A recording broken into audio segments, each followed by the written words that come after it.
wisatawan ya yang perlu kita ketahui bersama. Yang pertama wisatawan mancanegara dan wisatawan Nusantara.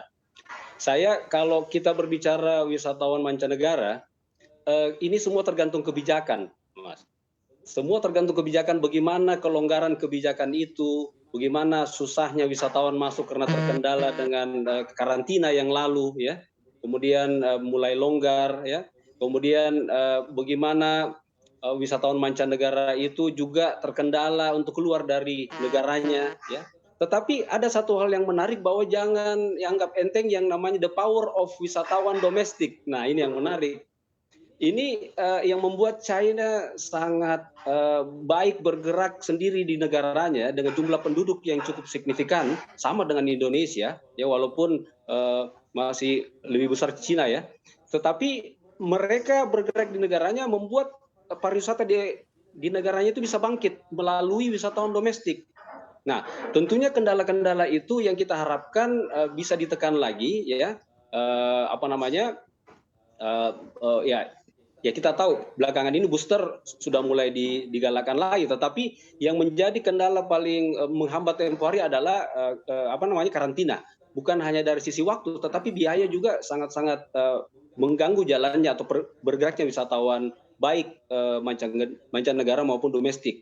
Ya, kemudian kalau kita berbicara lagi soal kebijakan lain, ya, di beberapa taman nasional ini, mohon maaf saya harus katakan, beberapa taman nasional di Indonesia ini harganya waduh luar biasa naiknya signifikan.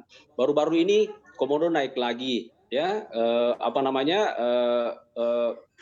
Candi Borobudur dan lain-lain hampir di seluruh Indonesia. Nah, ini juga kan akan membuat packaging dalam hal bagaimana mempaketkan suatu paket wisata di biro perjalanan itu menjadi sangat-sangat tinggi harganya. Tiket pesawat yang cukup naik juga, ya, yang sangat-sangat signifikan. Ini semua saya tidak mau menyebutnya kendala, tetapi ini yang menghambat. Ini yang menghambat bergeraknya wisatawan. Nah, yang bisa bergerak untuk saat ini adalah bagaimana pemerintah yang mempunyai anggaran, ya, BUMN ataupun perusahaan-perusahaan besar yang mempunyai budgeting untuk jalan, ataupun segmen wisatawan yang high up, ya, yang middle up, ya, hanya itu sekarang yang bisa jalan.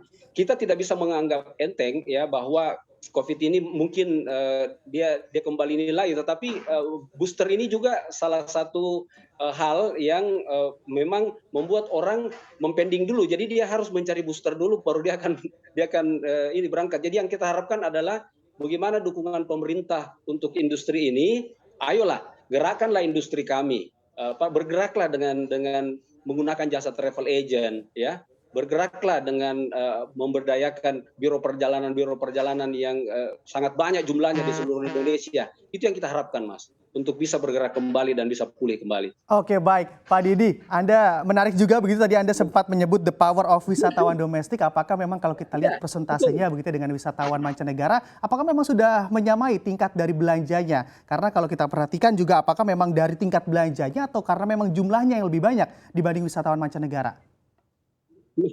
Itu saya suka. Jadi betul sekali, ya, wisatawan domestik ini belanjanya jangan dianggap enteng. Mereka itu punya koper itu beranak. Sorry itu saya. Wisatawan mancanegara dia kadang tidak mau repot dengan membawa pulang kelebihan bagasi yang sangat-sangat besar. Jadi wisatawan domestik ini juga secara tidak langsung suka dengan swafoto, ya. Secara otomatis mereka mempromosikan semua destinasi, tempat yang mereka kunjungi. Dan itu saya kembali, yang menarik tadi itu belanja. Betul-betul mereka belanja, Mas. Mereka kulineran. Mereka mencari souvenir khas lokal, ya.